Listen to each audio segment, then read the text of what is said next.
las 8 de la mañana, una nueva jornada en la que se va a estar mirando con detenimiento lo que diga Jerome Powell esta tarde a las 5. Fondo Monetario Internacional, también va a hablar Lagarde, también van a hablar distintos miembros del Banco Central Europeo.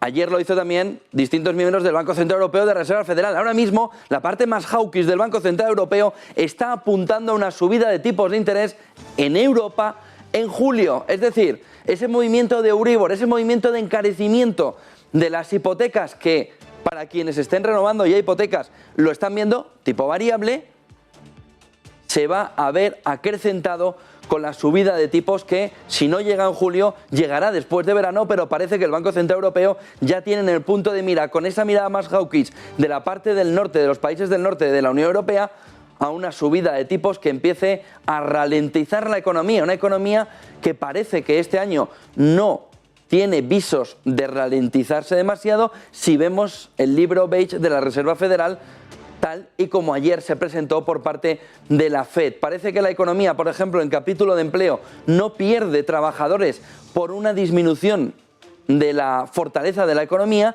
sino por una salida de trabajadores en esa famosa gran renuncia que se está viviendo en Estados Unidos, de trabajadores que consideran que esas no son las condiciones ni el formato en el que quieren trabajar. Y ayer ya la FED puso el dedo sobre la llaga, afirmando que ese sí puede ser un problema que pueda incluso aumentar salarios, pero no porque la economía empieza a ralentizarse, sino por lo que está sucediendo con esa gran renuncia. Anoche, debate electoral en Francia, parece que Macron, la perspectiva, lo que suena ahí en Francia después de ese debate electoral es que ha fortalecido todavía más su posición, aunque Le Pen intentó tener un comportamiento de coger la bandera francesa, ponérsela bien y ver: yo amo a los franceses, vamos a poner hacia adelante a Francia incluso por encima de la Unión Europea. Su mensaje fundamental ayer en el debate electoral, el de Le Pen, fue que quiere no una salida de la Unión Europea, no un Frexit, pero sí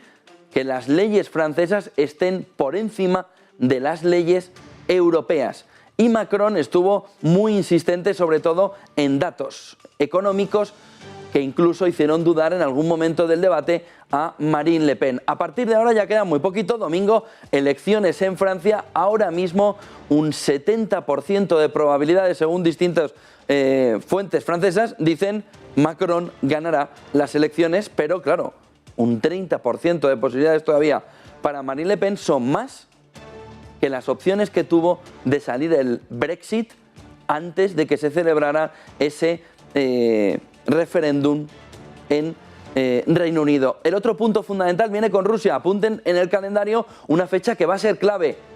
4 de mayo, JP, Goldman, Barclays, ayer sobre las 8 de la tarde, justo cuando salía ese libro beige de la FED, dejaba muy claro que sí, se ha iniciado el periodo de gracia contra Rusia por no haber pagado en dólares 640 millones de dólares de esos famosos eurobonos que el 4 de abril cumplieron y no pagaron por culpa de las sanciones económicas impuestas sobre todo por Estados Unidos. Ya hay fecha, 4 de mayo, el default de Rusia, 40.000 millones. Hay gente que va a hacer mucho dinerito con los CDS, con los Credit Default Swaps, que la banca patrimonial norteamericana ha estado vendiendo a expuertas en los últimos meses, y es precisamente Estados Unidos quien, al congelar ese dinero, va a hacer que afloren esos credit default swaps, esos seguros de impago que van a poder ponerse en marcha. Va a haber gente que va a ganar mucho dinero, precisamente la banca patrimonial norteamericana. Ojo a eso, en un día en el que estamos muy pendientes de lo que puede suceder aún así con las elecciones francesas. Llama la atención, entre todo lo que están diciendo las casas de análisis, la banca privada, lo que están diciendo es que si usted está nervioso, coja los dólares, sáquelos, coja los euros, sáquelos y coja dólares. Lo está diciendo, por ejemplo, Lombard Odier. Los inversores que estén preocupados por una victoria de Le Pen, que reduzcan sus tenencias de euros a favor de dólares. Se está viendo en las últimas jornadas como el movimiento de fortalecimiento del dólar frente al euro es importante, pero ¿qué puede suceder el lunes si Macron gana abultadamente, como también una parte de las encuestas está pronosticando? Se puede ir el euro en una revalorización que esté en el entorno del 5 o del 7%, Esa es una de las dudas ahora mismo para ver hacia dónde está el camino. Está claro, dice Barclays, que habrá una caída del 5% si Le Pen da la sorpresa. Tenemos por otro lado a Ostrom Asset Management, dice que la deuda de Francia podría coger una trayectoria muy preocupante si gana Le Pen. Odo, la seguridad total de victoria de Macron no existe, 70-30. Y tenemos también a MUFG Bank, que el euro podría debilitarse entre un 3 y un 5%. Hay distintas casas de análisis que también están diciendo incluso un poquito más. Las elecciones francesas son clave, 5 claves aparte del día, además de estas elecciones francesas que ayer tuvieron esa parte fundamental en el debate de Le Pen-Macron, libro beige de la Fed, las empresas están trasladando la inflación a los consumidores, ojo, porque también es otro de los puntos clave que se está viendo en Europa. Y eso nos puede dejar una fotografía que se conforma de esta manera. Buenos resultados empresariales porque la inflación no afecta a la cuenta de resultados, afecta al bolsillo del consumidor, el bolsillo del consumidor reacciona como boomerang y dice Netflix, fuera, Disney, fuera. Gastos que no sean fundamentales, que se han vivido en la pandemia, están sufriendo 200.000 suscriptores menos en Netflix, pero ¿qué pasó en Disney? ¿Qué pasó en el conjunto de las plataformas de streaming? Siguieron ayer el mismo camino que había marcado ya Netflix. ¿Por qué? Porque si la inflación se va a bienes fundamentales que el consumidor tiene que consumir sí o sí o sí, pues oye, yo aquí tengo 10. Si me quitan los 10 para esto, no tengo para lo otro. Y entre Netflix y vacaciones, miren Semana Santa, al sol, dejan Netflix. Eso es lo que está sucediendo ahora mismo con Netflix como metáfora del consumo no indispensable, que ahora mismo la demanda interna, al verse menos dinero en el bolsillo, subida de hipotecas, inflación, mayor precio cuando van al supermercado, el consumidor dice, quítame lo que no es imprescindible, que ya volveré, que además es gratis volver. Ayer, la Fed, Daily, la economía estadounidense crecerá menos, pero no entrará en recesión. Bueno, esto habrá que verlo. Esto es de los creadores de tenemos una inflación puntual, llevadera, que fácilmente gestionamos. Si es que no hay que subir ni tipo de interés. Claro, hasta que te renuevan el cargo en la Reserva Federal y entonces te pones como si fueras el diablo de Tasmania a remover la economía hasta que salga todo por los aires. La economía de Estados Unidos crecerá menos, pero no entrará en recesión. Bueno, ahora mismo es la única duda sobre la recesión de Estados Unidos está en la fecha en la que va a entrar. Deutsche Bank, tercer, cuarto trimestre del año que viene. Pero ya hay quien dice, 2022, al ritmo que van, 2022. Y lo vamos a ver luego en una serie de gráficos que nos marcan un poco como el proceso de ralentización. Y todavía los tipos no han subido un 0,50 en la siguiente reunión, 3-4 de mayo, ojo. 3-4 de mayo, reunión de la Fed, subida de 50 puntos básicos, 4 de mayo, Russian Default, tormenta perfecta. Menos para los que compraron los Credit Default Swaps, que estos van a hacer negocio. ¿Y quiénes son? Los estadounidenses. Crece la tensión armamentística, ya ha visto lo que se vivió en la tarde de ayer, 5 de la tarde, rueda de prensa de Vladimir Putin, misil intercontinental, dice que a finales de año lo va a tener su ejército. Misil transoceánico que nos pone en una perspectiva. Por un lado, guerra de Ucrania. ¿Antes o después se cerrará la guerra de Ucrania? Parece que sí. Finlandia, Suecia quieren entrar en la OTAN amenazadas por Rusia. Y por otro lado tenemos cómo Rusia empieza a mirar a tener también armamento transoceánico, lo que puede no relajar las tensiones que ahora mismo hay a nivel internacional. Más claves del día, más claves en una jornada en la que, por ejemplo, Julius Baer ayer puso un poquito de tensión, frío en el cuerpo, malestar corporal, físico, a quienes en los últimos meses han dicho, es el momento del oro, para allá, $2.040 y hace el oro para abajo.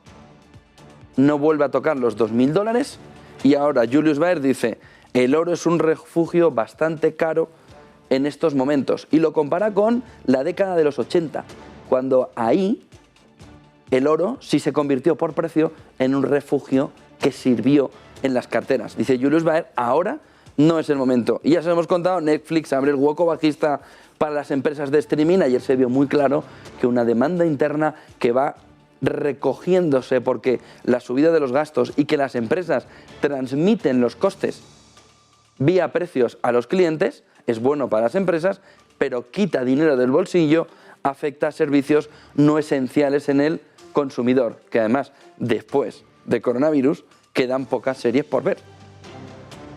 200.000 menos y esperemos a ver Disney and Company, Hulu y todas las plataformas cómo pueden comportarse HBO dentro de este entorno. 6 gráficos para entender un poco mejor cómo empieza este día. Por un lado, lo que significaría un escenario en el que Le Pen gana las elecciones, cómo se comportaría, según Oxford Economics, distintos parámetros. Por un lado, Producto Interior Bruto caería en el entorno del 3%, tenemos la tasa de desempleo subiría a un 9,1%, según Oxford Economics, y ojo porque la deuda pública para convertir la economía francesa en una economía más proteccionista, más cerrada, más francesa, menos europea, menos global, llevaría la deuda pública hasta el 120%, que es una cifra que aquí en España ya nos suena porque ya la tenemos ahí, no hace falta hacerse proteccionistas. Más datos de la mañana, más gráficos en la mañana. Bueno, este es un gráfico que llamó mucho la atención ayer entre pasillos y despachos de quienes están en rondas de inversión y de quienes están también en la banca privada internacional, y es cómo al final el Big Data del riesgo donde se pone el dinero parece que no es tan digital todavía. Este gráfico nos muestra el riesgo de impago de las fintech frente al banco tradicional. Y en este gráfico lo que se ve es cómo las fintechs, con el ánimo de captar, no están haciendo un buen análisis de riesgo o no tienen el Big Data necesario para poder analizar si un cliente es de riesgo o no es de riesgo, frente a la banca tradicional que, acostumbrada, sobre todo desde 2008, a tener que mirar y muy bien hasta el DNI interiormente de a quien le da el dinero, consigue mantener un riesgo mucho menor. Aquí hay dos cuestiones. O las fintech tienen una mala Big Data o un mal Big Data frente a la banca tradicional, cosa que los gurús, Big Fintechs, el futuro, lo digital, lo tecnológico, no, bueno, ya. No, pero si tenéis el Big Data y sabéis que ese tío tiene mucho más riesgo, ¿por qué estáis asumiendo mucho más riesgo que la banca tradicional? La respuesta puede ser porque le quiero ganar cuota de mercado a pesar de este riesgo o este gap de riesgo que tiene. Si también es así, yo creo que el regulador debería también empezar a mirar cómo las fintechs están asumiendo un riesgo mayor que el resto de la banca tradicional y cuáles pueden ser las consecuencias para el conjunto del sistema financiero. Que luego el sistema financiero pasa cualquier cosa y nos lleva a todos por delante. Gráfico importante para entender cómo las nuevas tecnologías en algunas cosas, por ejemplo, aquí a la hora de analizar bien el riesgo, están patinando. Otro gráfico de la mañana está en relación a este Producto Interior Bruto que AIREF, se ha inventado. Bueno, no se lo ha inventado, pero quiere hacer una percepción paralela al Producto Interior Bruto. La semana que viene conoceremos el Producto Interior Bruto en España y lo que ha hecho ha sido adelantarse y decir que el crecimiento intertrimestral va a ser del 0,9%. Si ven el movimiento, pues ahí hay un momento de bajada después de haber visto el crecimiento desde el inicio del año. Omicron, guerra de Ucrania, ahora parece que la recuperación hacia abajo o la pérdida del crecimiento en ese 0,9% de crecimiento intertrimestral lo podemos ver o nos puede dar una idea del PIB. Entonces, con estos datos, con esta evolución, con este inicio de año, lo que tenemos encima de la mesa es la vuelta a las previsiones de Nadia Calviño. Si cogemos estos primeros datos del año en el primer trimestre, todo parece indicar que el conjunto de la economía española puede estar creciendo un poquito por encima del 4%. Podría estar asegurándose al menos que el 4% de crecimiento de la economía en este 2022 pueda estar garantizado con este comportamiento y viendo cómo sigue aumentando el crecimiento trimestral del Producto Interior Bruto de la economía española.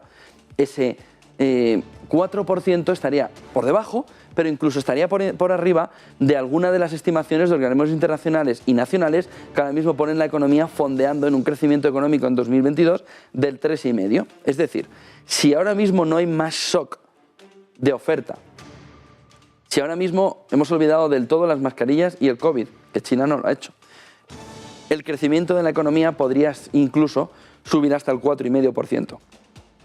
Si todo funciona así, podría salvarse gran parte del año en cuanto a crecimiento, no tocar el 5% según estos datos y lo que estaban comentando sobre estos datos las distintas casas de análisis. Otro de los gráficos para entender lo que está sucediendo esta mañana está en el crecimiento, coger un poco en perspectiva ese crecimiento mundial y cómo se ha ido comportando desde 1980, para coger un poco en perspectiva que al final lo que hemos vivido es en un crecimiento importante en el 20 de crecimiento internacional, de recuperación del coronavirus y ahora un movimiento de retroceso, sobre todo impactado por la guerra de Ucrania, pero en un movimiento que de crecimiento internacional, por ejemplo, si cogemos la añada posterior a la salida de la crisis financiera, todavía estaríamos en una posición buena. En este gráfico de Bloomberg lo que se ve es que cogiendo hasta 1980, es verdad que se ha perdido mucho desde la salida de la crisis, pero también que hemos vivido un bandazo muy grande hacia abajo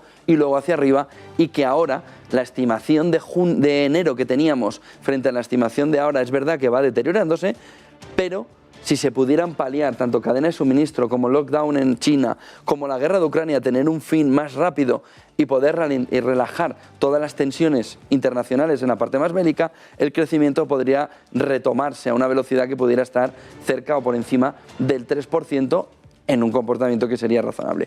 Otro de los gráficos de la mañana está en intentar entender cómo, a pesar del movimiento de caída que hemos tenido desde el inicio del año, una caída que en el S&P 500 ya es del 4,12%, todavía el momento alcista del mercado sí que se ha dejado una parte importante y no va a atacar estos máximos de 1997, pero sí que ha conseguido, sí que está manteniendo un ritmo elevado de sobrevaloración todavía.